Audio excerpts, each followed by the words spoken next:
Pozdrav narode, u današnjem klipu ću vam pokazati kako da spojite dva klipa u Camtasia Studio 8.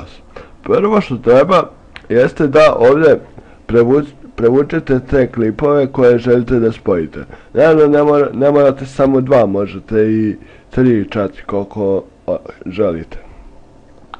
Kad ste ih tu prevukli, spustite dole ovdje da vam piše track 1.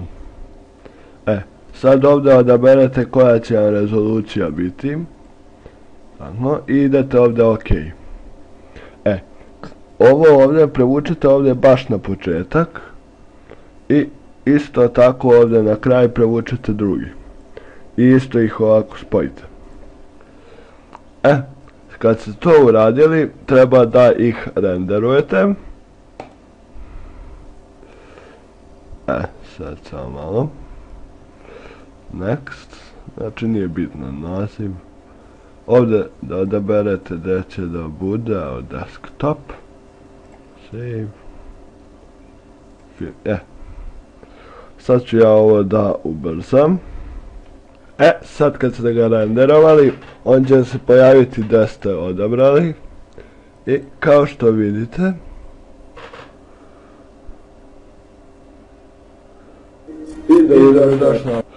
kao što vidite, sad ovdje da ste ga spojili, samo da nađem. Vidite ovdje da ste ga spojili, gdje je kraj ovog prvog, odmah se nastavlja ovaj drugi, gledajte sad. Vidite. To je bilo to što se tiče ovog tutoriala.